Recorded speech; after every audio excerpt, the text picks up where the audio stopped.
Hello everyone, welcome to the How to Smash Even Your Money Goals live stream. I'm going to jump on TikTok as well, and then we will jump straight into it. Obviously, welcome to those people watching back. Let's just jump onto the live on Financial TikTok. Go live. We'll kind of maybe put you here. Amazing. So we are going to be doing today how to smash your money goals in 2024. Obviously, we're talking about finance, but we're also talking about life, because our money goals can vary from being financial figures and literally figures that we want to hit in our goals. And sometimes it's more of an aspirational life moment, because what a lot of people don't realize is finance and life are so intertwined, personal finance, etc. So we're going to be working through that today, which is quite exciting. Going to be looking forward to any questions that you might have. We are absolutely going to keep this 15 minutes only. So I might turn that light off because it's coming down the middle of my head. It's the position of the spotlights in the office when I'm working from home. So apologies about that. So yeah, we're going to be talking about how to smash your money goals. And a couple of ones, I guess, one, talking about then what kind of goals you may have, and then how, when we at Financial, we talk about things fitting in a particular order.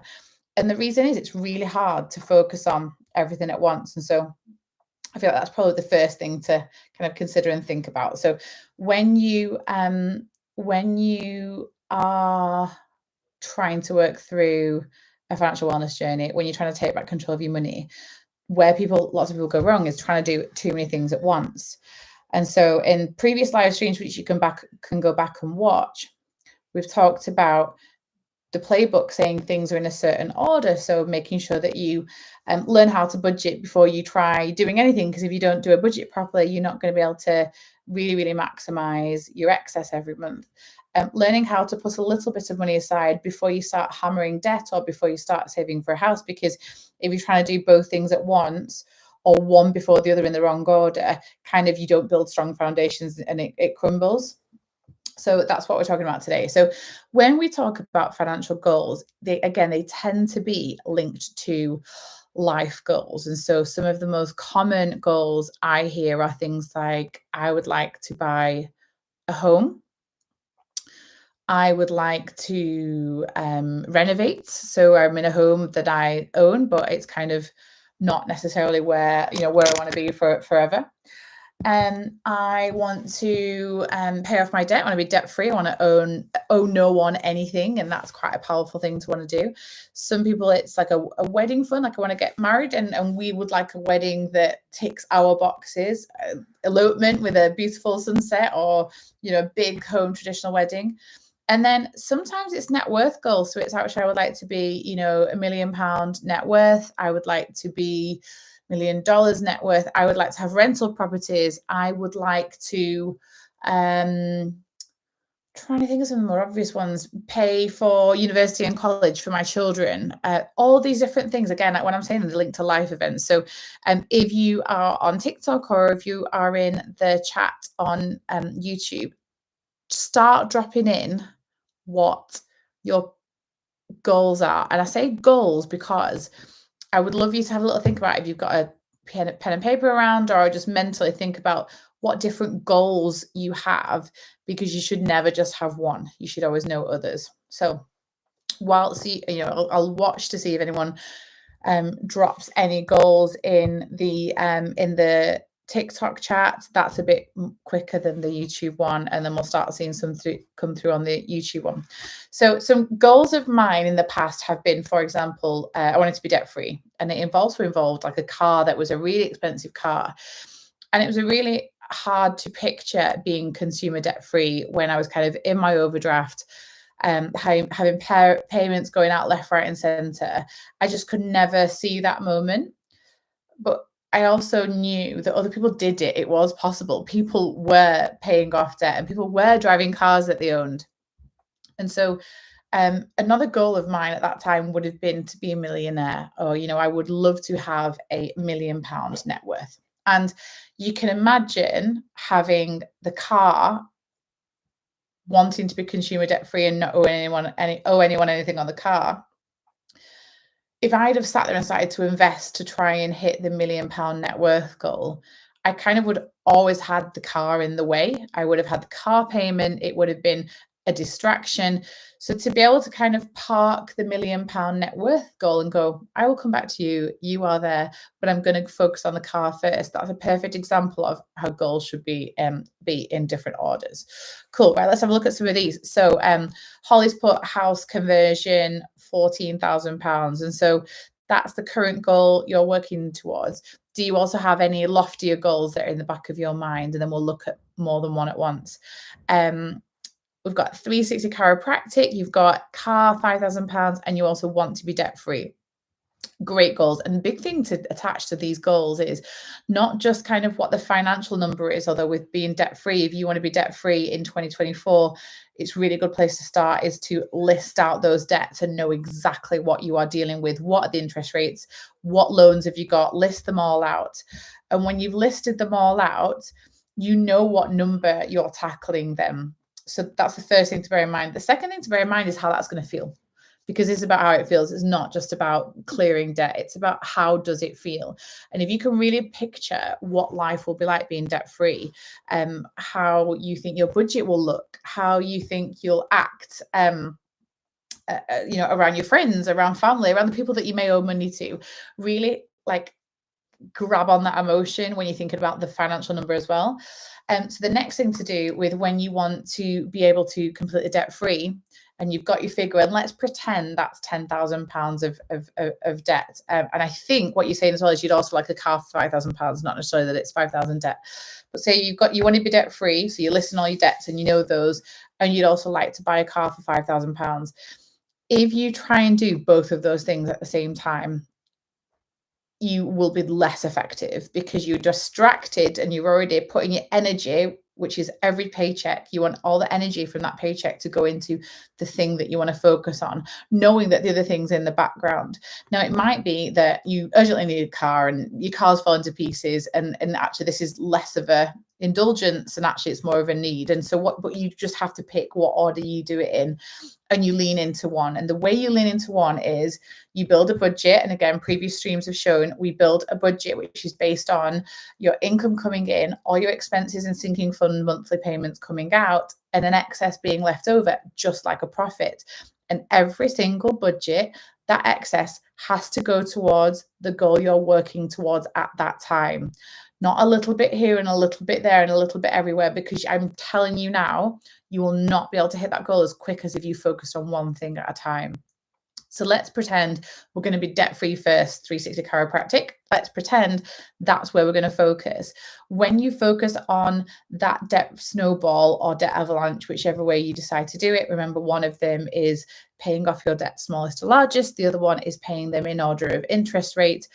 Every single time you pay one off, it's a win, and you use every budget to do it. So it's kind of very circular. So you do your budget, you have an excess, hopefully. If you've not got an excess, you need to squeeze that budget and make sure that you cut expenses or increase income. When you've got this excess, you throw it towards your goal.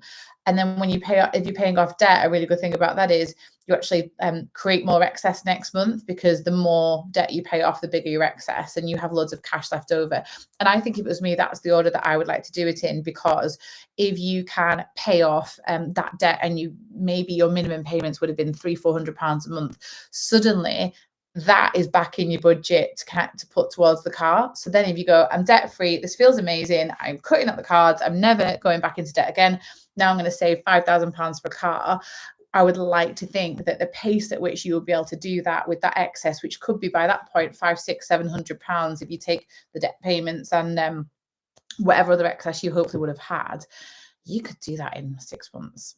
Possibly more. Like if you've got a goal that's, I am saving £5,000 for a car, any money that comes into your life goes towards that. Any money that comes into your life, whether it's gifts, whether it's refunds, whether it's tax refunds, whether it's money off vouchers and you switch it around and share it, anything that you can do to go towards that car will get it you there. And that is one example. We've taken one. I'm going to take another in a minute, but that's one example of how you use your budget but prioritize goals. You can have more than one, But if you prioritize them in the right order, you're going to be able to nail both. Okay, next one, we've got house conversion. And this is very similar to your half of a house deposit and also full house deposit. So house deposit is a massive, massive elephant to eat, pardon the phrase. So it can feel quite overwhelming. Again, the bigger the excess that you have, which is the difference between your expenses and your income in your budget, the bigger the excess, the quicker that you are going to be able to hit that goal. And so when you are picturing what this house deposit looks like, make sure that you've done the work before it to understand, is this the right size house for me? Can I afford the mortgage on this size of house? What would the taxes be? What would any renovations minimum required as I walk in be? There's lots of different things that you have to bear in mind when you're building up a goal, and make sure that you model it out. And what I mean by model it out is use your budget. So your income minus your expenses, and the difference is your excess. The excess is say that's a number, and say that's £500, and you wanted to save a £10,000 house deposit. The 10 months, the £10,000 would take you 20 months to save. So the way you can model it out is you can see, okay, what's the type of house that I want? What will it cost? What deposit do I need? Work backwards. And then when you work backwards and you've got your house deposit figure, which a few of you have, you use your budget to nail that and to time how long it's going to take. Because what you can then do is look at it and go, okay, 30 months to save £15,000 at 500 excess. And you sit there and you think, do I really want to take this long, 20 months? Is that how long I'm going to be happy waiting? Or do I want to speed this up? And again, this is another important thing when it comes to goals is pace. How quick do you want to move? How quick do you want to pay off? Do you want to save up this money? How quickly do you want that house? And there's just something that happens in you when you kind of decide to get aggressive about something, that you will find extra money coming into your life. You'll be able to cut expenses that really you didn't thought you were able to. You will attract pay rises. You will be able to kind of get tax refunds, all these different things. And you imagine if you, in your financial app, if you set that goal, house deposit, and you start moving that needle across, it gets very, very exciting. But it's really important to do at a time when you're not trying to do other things. So that may mean that a house deposit goal is on pause whilst you clear up some consumer debt. It might be on pause while you save for a nicer rental property, and you say, actually, we're going to rent for another couple of years. Whatever it is, only when you're ready to do it and go all in and be really aggressive is it worth trying to save for a house deposit. On TikTok, if you've liked any of this, give us a like, because it helps share it to more people. And the more of these learns and lives that we do, we're going to be able to reach more people. Let's take another one. Tolu, I want to be able to travel without feeling guilty about it. That is such a good goal. And that the irony is you're in control of that goal immediately, because you're the one choosing to feel guilty about travel. When you feel guilty about travel or feel guilty about spending on anything, it's usually because of two reasons.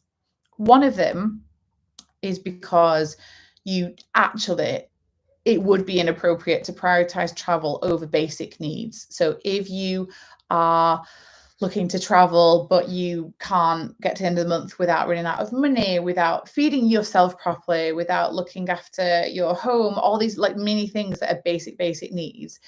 If you would be traveling at the expense of your basic needs, that's when your gut kicks in. And if it feels wrong, it's usually because you're uncomfortable about it, because that's kind of the reality. It's not right. It's not right for you to do right now. But sometimes it's really important to think this. If we're rubbish spenders, if we're rubbish at spending, if we're constantly feeling guilty about spending, if we're constantly feeling like we should be looking after other people and not ourselves, or whatever it is, if it's more of an internalized thing, it's actually something that you can work on immediately, and numbers aren't going to move that needle, because you'll have to think at what level of excess and what level of budget and what level of income do I need to get to before I'm cool with myself traveling. So the big tips with that, so putting that aside, being able to travel, the goal of being able to travel without feeling guilty is awesome. And the way you start it is start picking what 2024's travel looks like. So is it, a weekend in the UK? Is it a caravan? Is it a cheap summer deal? Is it a 2-week trip around the US? Whatever it is for you, plan it out and model it and understand how much it's going to cost. Plan when you want to go and then work backwards. And this is where Sinking Funds Saves Lives comes in, because you can work out in your budget how much you should be putting aside to hit that travel goal. Now, again, when you model it, you kind of realize, all right, I've been a bit ambitious and the budget will not take at this time in my financial life. It won't take that level of goal. That's a bit bougie. That might be 2025's goal, and 2024 will be going for less time, going to a more basic holiday, whatever it is. It's bringing it down so it's within reach, but still planning for it. And the feeling when you can pay for a holiday in cash is when you start feeling less guilty about it, because you've not had to put it on credit and you've not put yourself further behind financially. And so a big thing I like to see in travel goals is, if there's a travel goal and it's not a 2024, put it on 2025 and start planning for that now. So when you're thinking about your budget, you've got one eye on that travel goal. And for those like epic trips or more expensive trips, that's kind of, sometimes people do need to save 18 and 24 months out for the big trips. But we'd love to get you to a point where you do not feel guilty about travel, and your budget should be able to pay for it. Opinion on car finance. So car finance isn't evil, but the big question I always throw at people about car finance, and Kathy, if you're still here, would love it if you responded and let me know what you thought. Is the plan to have car finance forever? Is the plan with car finance to have it in your budget £200, £300, £400, £500, £600? I mean, I've seen families with £1,200, £1,300 across two car payments when money's tight. Is that the plan? Because the few things you need to know is, usually when we buy a car with car finance, we spend more. That it doesn't feel real. It's a monthly payment amount. It is not cash leaving your bank. You don't have to think about having that amount saved up. And the number of young people, especially, that get trapped in car finance by buying a BMW, Mercedes, Volkswagen that is 15, 20, 30, £35,000 car I've seen, or $40,000, $45,000 car. With car finance, we buy that car because we rationalize it in the monthly payment. What also happens is it's almost never at 0%. Almost never. I think it's less than 5% of car finance deals in the UK are 0%. The vast majority are more like 18 to 20% APR. Most, in fact, that's the average, and you can imagine a lot being north of the average. So the cost of that, the cost to pay monthly, is baked into your price. So you're not getting a deal. The margin that you're handing over to people is in the monthly price. So between paying kind of quite a lot for it and buying more car than we can practically afford, or than we practically need, because you can get carried away. It's very excited looking for a new car. I definitely have been there. But then also you stuck with that monthly payment. I then go, well, what's the plan? Is the plan to buy that car? Is the plan to stay with that 4 or 5 years? Or is the plan to, every 3 years, roll it forward? And I think these are really good strategic questions to ask yourself, especially when you're thinking about other goals, because you really have to sit there and go, is my financial goal a new car that I finance? Is that the goal? Is that the holy grail? Because I feel like that's like too low. We need a much, much bigger ambition to be more financially well, to have great emergency savings, to be able to have enough in the budget to pay for life insurance and critical illness care, to be able to travel well, to be able to own a home, to be able to own a rental property. And a car finance, for me, is just like, why would that even be close to our goals? And so that's given we're talking about goals, it's a really good way to think about car finances. Is this kind of like the holy grail? So you can't sleep in your car. So great question. Let me know how I feel about it.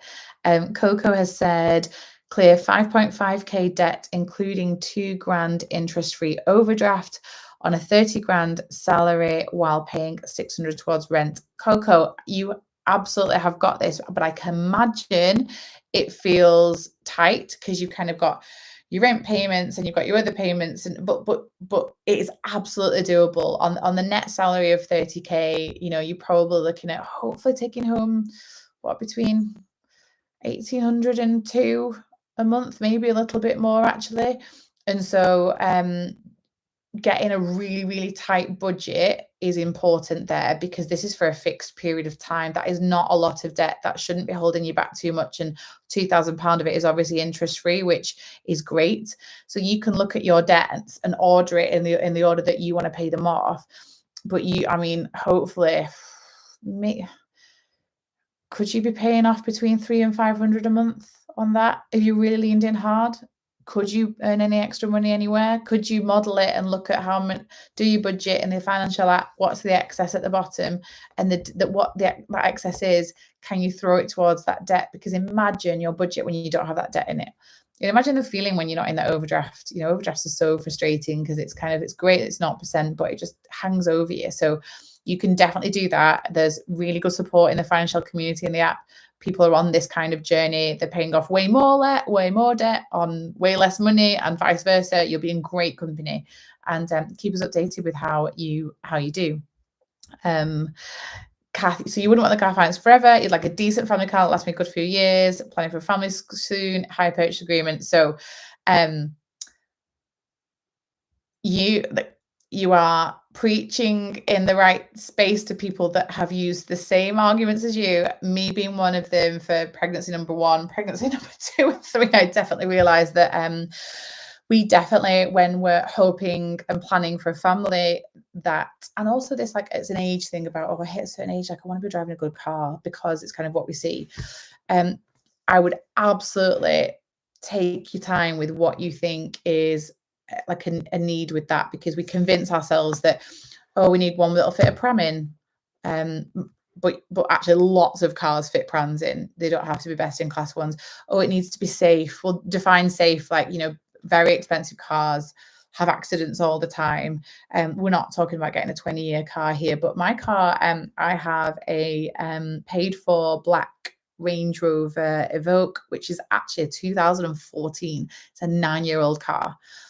And I would swap it tomorrow, actually. I love it, but I'm also like not attached to it. So would I swap it for, you know, if I was going shopping tomorrow for a 10-year-old car, as long as the mileage was under 100,000, which it is, then there's so many other cars that I could probably get for a lot cheaper that would be great and reliable. So like mine is, like I said, nine years old. I maintain it, I look after it, and I'm definitely not concerned about safety. That's what a lot of people kind of think they need, like they need the 4x4, or they need the something that can fit all the family in. And, you know, my family, a family of 5, squeeze into that car. It's not ideal. I prefer driving my husband's Passat, which was way cheaper, but big boot space, big space. So it's probably something actually that we should cover in content, because it's not a myth. It's a very, very valid concern that you have, but there's probably some really cool checklists and stuff that we could do, which is, when you are thinking about growing in your family and or you want a more reliable vehicle, what are the things that you can look out for, what are things to watch out for, because you should be able to get a upgrading car without needing car finance.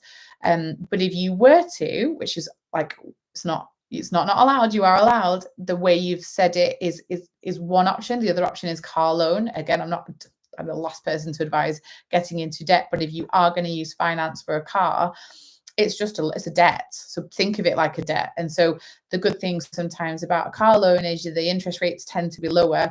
You also tend to pick a car that's the right cost. You don't tend to overbuy, because you don't look at the monthly payment necessarily. You kind of go, I'm buying a 20 grand car. I need a loan for 20 grand. How many months can I pay that over?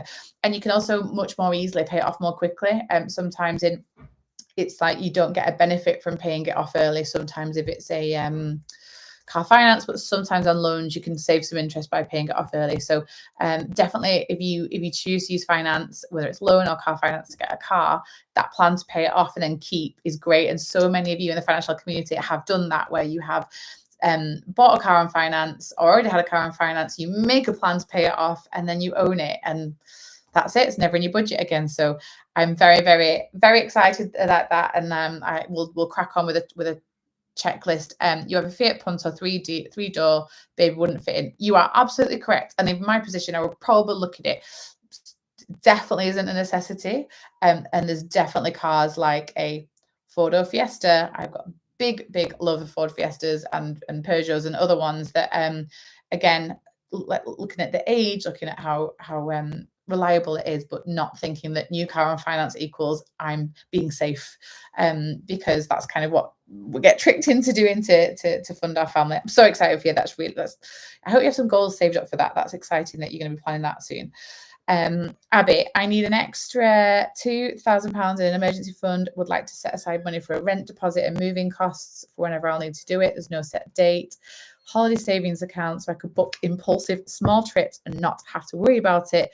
Haven't worked out how much I'd want in it though. That's the funniest bit. So I love Abby. This is a perfect example of having a couple of different goals that you've got to kind of get straight in your mind. So let's have a look at that. We want emergency fund, money for a rent deposit, and holiday savings account. So with your budget and getting it as absolutely as neat and tight as you can get it, and leaning into this, because if you're in survive of the playbook, the financial playbook, you're in the survive stage when you're trying to build an emergency fund, unless you've already got a big one and you just kind of want an extra bougie 2k in it. So let's go on the basis that you've not got a bougie one and you need to really put money aside to it. That's the priority, because if you needed to move in an emergency, you could dip into that emergency fund to help with the move. And so that's kind of my thought process with let's do the emergency fund first, because you can use it for an emergency for rent. And if it's kind of a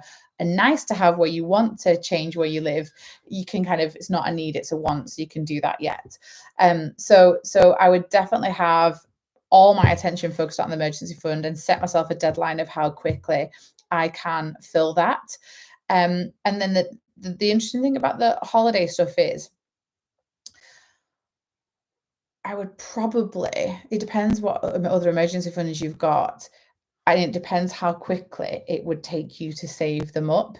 And this is why it's important to model goals, because if it's going to take you quite some time, and if you're going to book travel, the thing we say with sinking funds when you're in your survive stage is we don't want you kind of booking, having a bougie travel budget and then you can't pay off any debt. So you've got to get the right balance. But if mentally you kind of, I'd need that break, like I'm going to be factoring it in, make it the cheapest you can get it and create a sinking fund for it and put it in your budget, just like you would a bill. Because if it brings you peace of mind and if it keeps you encouraged on your journey, we don't necessarily see that as working towards two goals, because the travel goal is treated like a bill. It's just not excessive. It's very, very bare minimum. It's more of an R&R kind of budget than it is anything else. But if you kind of want to do something pretty cool with that travel budget, and if the numbers work, what I would do is into that £2,000, that's my focus. And what you can do is, like, some people like to divide their goals up by quarter, and maybe your quarter one goal, like by the end of March, is I want to have saved £2,000, and every single thing you lean into goes towards that £2,000. And if you can do that by March, then in April, your April budget, you can start to put in a little bit of travel and start building that sinking fund up. And depending on the level of that sinking fund, your excess could be used towards the rent deposit pot. So you can see how it does depend on the numbers and your timeframes and the emergency that we're kind of talking about. But there's a good order to do this in: emergency fund, then bring in travel sinking fund, and if you've any excess left over at the bottom of your budget, let's build up that rent pot. Really, really exciting. Is there anything on the financial app about preparing for a family? What money goals should you have? I think we've got a little bit. I think because we're quite a global app, the kind of maternity stuff is different in every country, and the insurance situation is different. But I'm pretty sure we've done some stuff. So have a little search in there, or pop a question in the community, and someone may respond. It's definitely something that, I do know in the community, when it was WhatsApp before it came into the app, we have had people creating a sinking fund for having a baby, trying for a baby, preparing to be a parent. Hopefully, there's lots of different people at different stages. And we did have a couple that recently announced that they are pregnant, and having that, like, I think probably 10 to 11 month prep of saving before trying to become a parent, or whilst trying to become a parent, gave them so much peace of mind. And it was really exciting to see, obviously, the scan picture in the group. And so that's not in the community's only really been in beta for not that long in the app, and so that's off in the old WhatsApp group. But that's the kind of thing that there are people on that journey, and so it might be nice to meet other like-minded soon to be parents or want to be parents, and kind of share ideas about what people are saving for. But definitely cash is king, but debt free is king, and cash is queen, maybe. And those two things are the best things that you can do to prepare to become parents, because yes, it's expensive, and you also want to treat yourself during that time as well. Coco, what's the realistic time frame to pay off your debt considering your circumstances? What do you think your excess would be per month? I think that's a really interesting thing to have a think about. What would the excess be? Because that helps you understand what how long it's going to take you. Like I said, on a 30k salary, I'm hoping you might be taking home between 1800 and 2 grand. You've obviously already got rent of 600, but getting to a point where maybe a quarter of your take home pay can be put towards the debt is a really good space to be. And that's 6 months, and that's, like, as it is at the moment, that's that's definitely with a tight budget, don't get me wrong, like 25%. It depends on where you live in your country and everything, but having that set aside and hammering it maybe 6 months. And like I said, there's just something funny about when you start looking after money comes into your life. And I'm definitely not, I've got a foot in manifestation, but I'm not a big manifester. But I'm just more about when you focus on something, it's really funny how things kind of speed up, and you never know where the 2 grand pay rise will come from, or the like I said, the tax rebate, or a refund from some faulty jeans, whatever it is. And if you're just thinking debt, you're going to be able to put it towards that. Varies on a month, say £200 to £300. I earn 2,000, and you do extra work to earn cash too. See, so okay, not far off, like 200 to 300 a month. So that is obviously at the current rate, and that's not including interest rates. It's going to take you more than a year. So this is where you sit down and go, okay, if that's my like absolute goal to become debt free by December 2024, which is a great goal. It's one of the greatest ones that you can set yourself this year, I think, and I would say that to most people. You need to find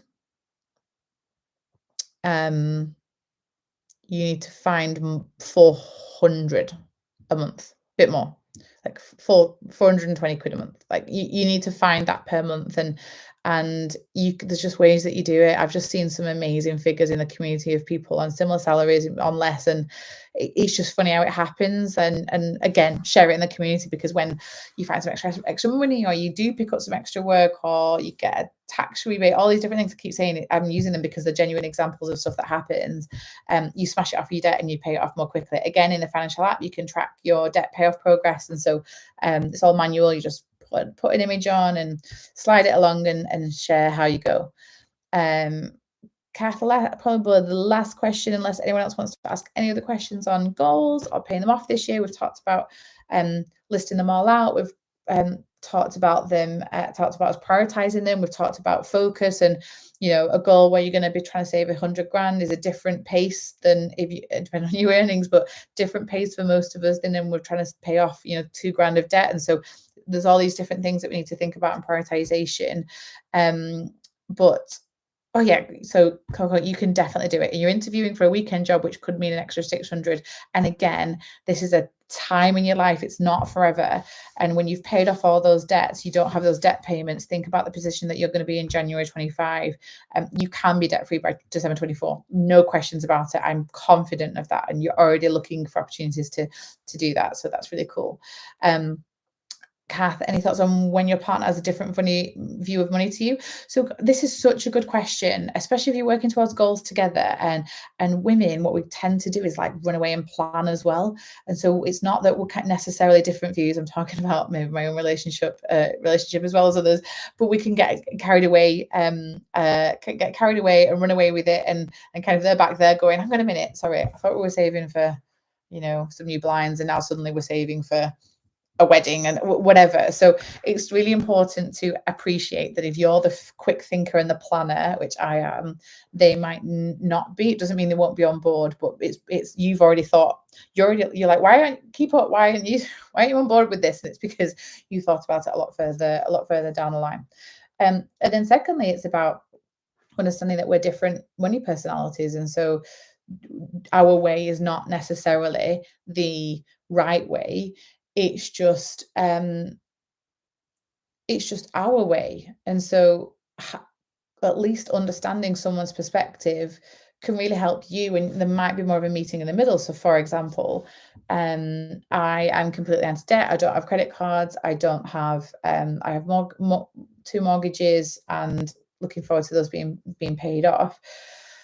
I could have a partner who really believed in credit cards for points or for credit score. And so I can't really force them and say, well, hang on a minute, no, I don't think that. So this is important to me.